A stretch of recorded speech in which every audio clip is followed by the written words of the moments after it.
What's going on? They trying to say this guy was this YouTuber man. I was about to call him little. I don't like be little nobody, but let's get into it. A popular Y'all YouTuber probably know once about it known a for little his bit better family than I did. vlogging. I heard a little bit about this guy. Come on. Can't get over here.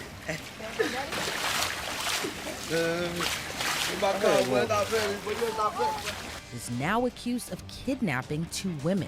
But the story doesn't end there. Authorities say the Texas-based content creator fled the United States by booking a one-way ticket and hopping on a nearly 20-hour flight all the way to the Middle East. So how did a man with millions of social media followers end up charged with aggravated kidnapping? Well, it all began on November 22nd. That's when a woman exchanged numbers with 26-year-old Cory Pritchett Jr. The woman told authorities the following day she and another woman met up with Pritchett. They did some pretty harmless activities like working out, ATV riding, then bowling. But it was at the bowling alley where things took an intense turn. While there, the two women felt like something was off when Pritchett and his two friends started acting strange. The women told police they were repeatedly looking around, seemed on edge, and were acting suspicious. They said, from what I heard, he said he felt like somebody was following him. That's what he said.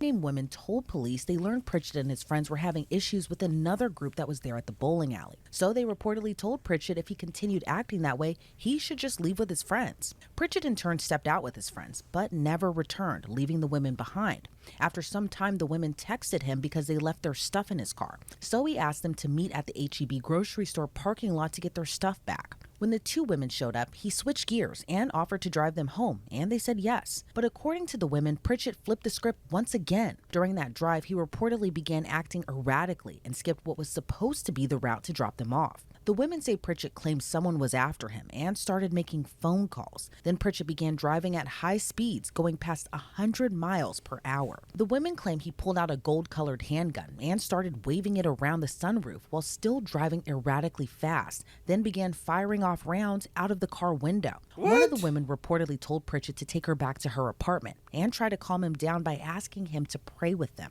But he still continued driving crazy fast down the I-10 highway. Pritchett then made a video call to a woman reportedly saved in his phone under future wife. He asked the woman on the call, "If I had the perfect opportunity and was in the middle of nowhere where no one could hear them scream, should I just go ahead and do it?" And the woman on the line reportedly responded, yes. For the women in Pritchett's car, though, they were seemingly in fear of their lives. The women told police that Pritchett told them, "I'm gonna F y'all and then kill y'all." By this point, the women said they were texting one another during all of this, but authorities say Pritchett then started pointing the gun at them and took their phones away so they couldn't communicate with each other. According to Hey, bro.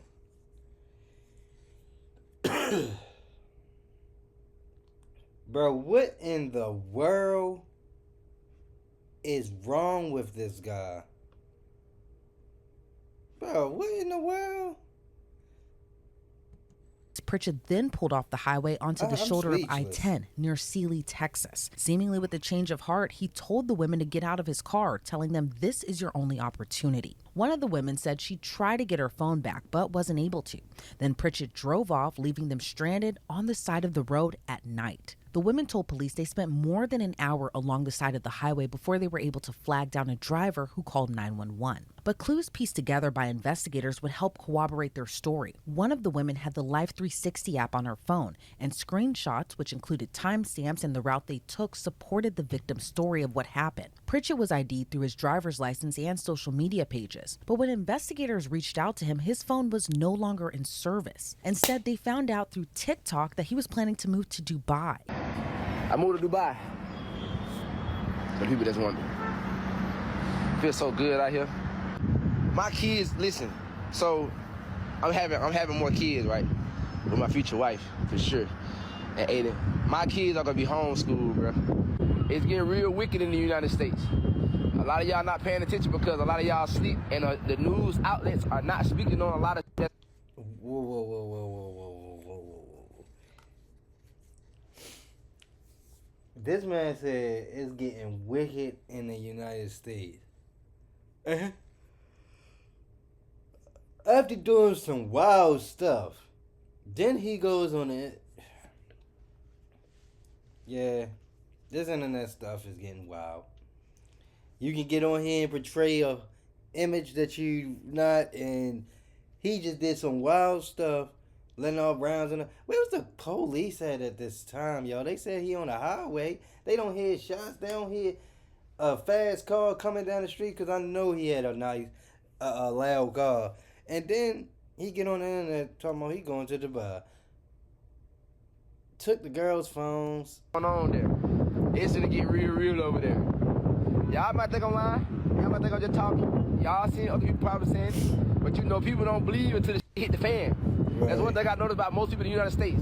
They want to party, ha ha ha, live life, ha ha ha, until it hit the fan. Hold on, before you pay for yet another app to manage your team, let me introduce you to Connecting, the one platform. But according to the FBI, they confirmed Pritchett bought a one-way ticket to Qatar on December 9th. A little more than 2 weeks later after buying that one-way plane ticket, Pritchett was officially charged on December 26th with 1 count of aggravated kidnapping. I want to give a huge thanks to you, our viewers, and our amazing sponsors like Upside. Upside is a super cool and free app that gets you cash back on pay bell. News station KPRC, along with the caption, "Letter to the internet, it's finna be a ball." Let the show begin, #Houston, Texas. Let me show you how to take monsters down the #smooth way. You see it says accused, right? Don't worry, LOL. I'm finna give you the details on here and in the court of law. They're gonna regret effing with me like I'm just some goofy or something. Oh, and I got the best lawyer in Houston. A day later, he posted a video with the victims as they were ATV riding. That video was captioned tagging Houston PD as he wrote in part, "We have a case here of popular YouTuber Cory SSG kidnapping 2 white girls, and he's currently on the run in Dubai, I think. IDK, but yeah, the FBI should be after him." A pretty wild case that is now ranging across 2 completely different countries that are thousands of miles away from one another. So let's bring on retired FBI agent Colin Schmidt to get his thoughts on this. Colin, thank you so much for joining me today. You know, what is your reaction to this case, from Pritchett's alleged erratic behavior to trapping these 2 women allegedly in his car and leaving them stranded on the side of the road, then later fleeing off to Qatar? Well, I think the first thing for investigators is kind of look at the totality of the circumstances and look at the big picture, as well as look at credibility of who the complainants are, as well as what's really going on here between these 2 people. And that's based upon the recent instances of YouTubers or bloggers or social media influencers faking their own kidnappings. So to prevent a waste of resources, they have to just take a step back and kind of look at the big picture. And then, of course, if there is some merit to this, then they're going to have to kind of dig in and find out exactly what really went on between these 2. Right. And investigators also say that, you know, GPS data from Life 360, which was an app that was on one of the women's phones, that helped corroborate their story. Talk to me about how investigators use that type of data to kind of piece together, or at least verify these types of allegations.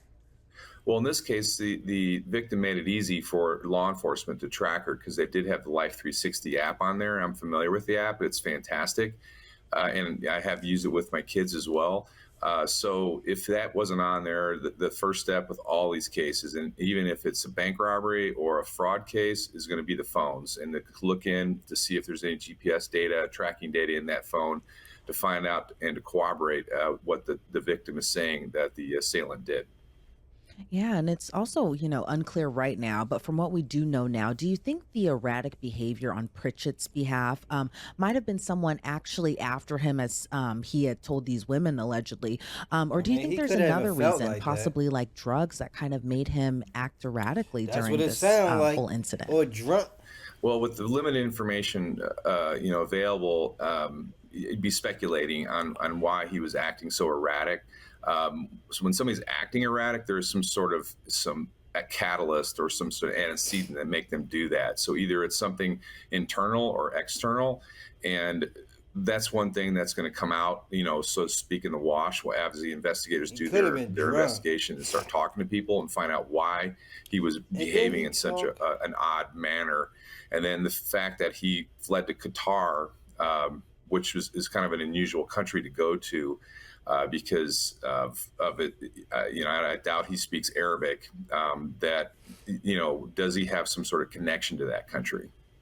Yeah, and I was also, going to ask you what your thoughts are on him fleeing to Qatar. What all goes into extraditing a kidnapping suspect? And in your opinion, how long do you think it'll take before he's actually back in the United States? Well, first thing is if we have extradition with Qatar, I'm not aware whether we do or don't for that particular crime because extradition is crime specific. Some crimes are extraditable, some aren't. And then the extradition process is generally very long and it takes at least a year to 2 years. Generally, what the authorities do is they just have the country expel or deport the person that's there. It's a much faster process. Unless the person has some sort of citizenship with that country. And I doubt this gentleman has any citizenship with Qatar.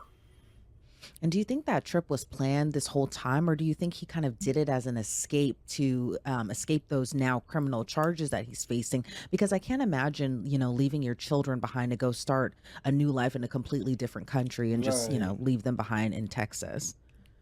Well, if he was going to Mexico, I would say there wasn't a lot of thought put into it because obviously it's just right over the border. But to take an international flight, I mean, you have to fly through an international hub, whether it be Houston or Los Angeles or New York, and then make a couple of connections to get to Qatar. So, and then, of course, the flight itself is pretty expensive. And then there is going to be some scrutiny on him on when he lands through the authorities there in Qatar. So there had to be some sort of Attention serious investors and business owners. We will build, manage, and scale your Amazon business for you. Planning to go into it because, like I said, he's just not driving his car over the border going down to Mexicali. He's going to a foreign country, and it's approximately an 18-hour flight. Yeah, and booking that one-way ticket as well too. I can't even imagine kind of going back to this alleged crime as well.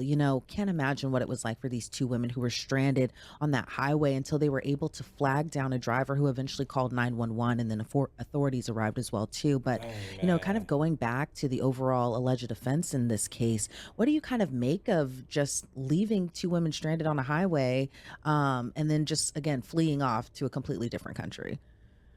Well, that tells me that there wasn't much thought put into this. It sounds more like this was an impulse crime. He was reacting to some sort of something maybe the women had done to him, or vice versa.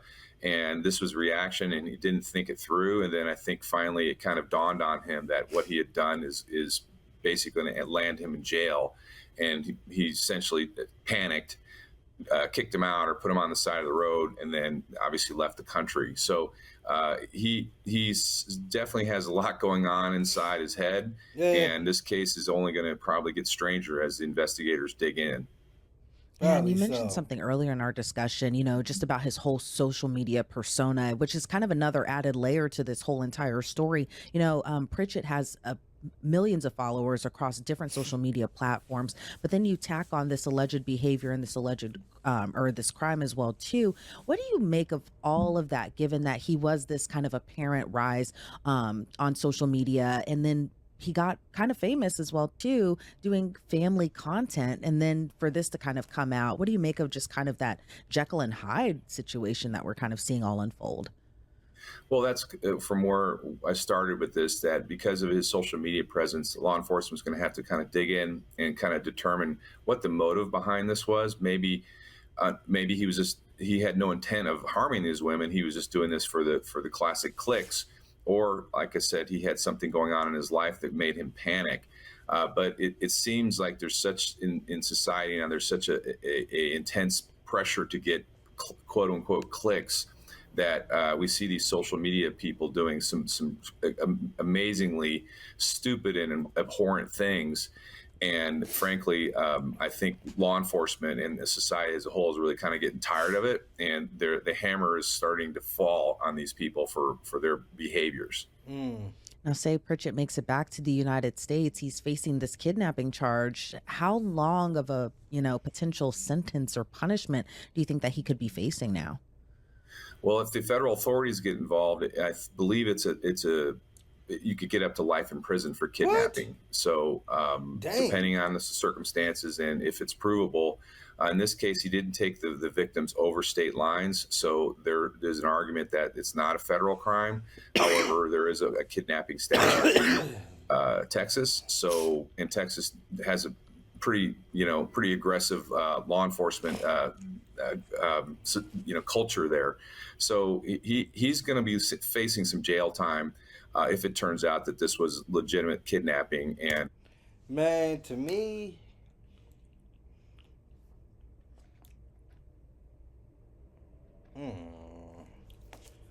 don't sound like kidnapping, but he did have him talking crazy. But they can't prove the talk crazy part. But he did have them with him, and then he put them out.